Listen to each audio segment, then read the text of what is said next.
Assalomu alaykum do'stlar. Kanalimiz hamda YouTube kuzatuvchi barcha ijtimoiy tarmoqlarda kuzatib borganlar Pavloniy daraxt to'g'risida sizlarga ma'lumot. Pavloniy daraxt juda tez o'sadi. Qurilishga juda zo'r bo'ladi. Mana shular 4 yillik Pavloniy ko'rasizlar.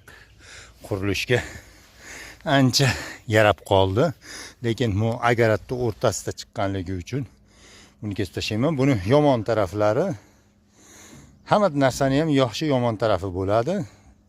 Yomon tarafi mana qilib yerni o'paradi. Agar semunlaringiz bo'lsa, mana bittasini kesdim. Semunlaring bo'lsa, stachkalaring bo'lsa, hammasini yorib tashlaydi mana. Ko'ryapsizlar do'stlar, yorib tashlagan, mana kesib tashladim. Uyda atrofiga ekilgandi. Shuning uchun semunga yaqin ekmanglar, dalaga, otmalarni bo'yiga eksalaring suvni juda yaxshi ko'radi.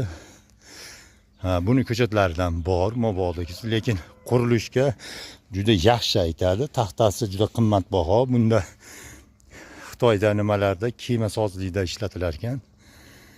Xullas ko'chatlari kerak bo'lsa, telefon qila olasizlar. Farg'ona viloyati Quva tumanida. Sog' bo'linglar, mana bularni ham kesyapmiz. Xudo xolasa taxta chiqarib kelamiz. Pollikka juda yaxshi yaraydi.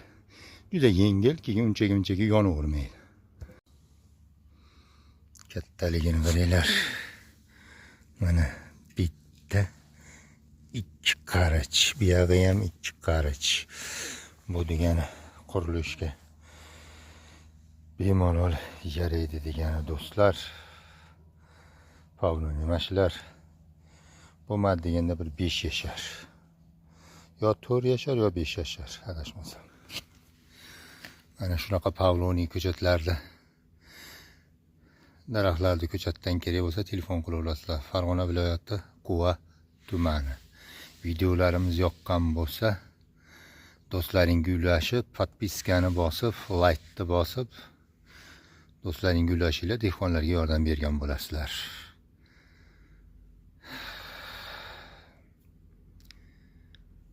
(91 659 23 02 ga telefon qila olasizlar. Sog' bo'linglar do'stlar.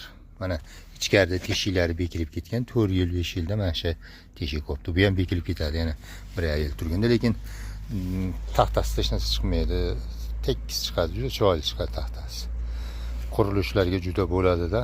Aynan sasnadan qimmat yuradi, kemasozlik, keyin qimmat mebellarda ishlatilar ekan buni taxtasi.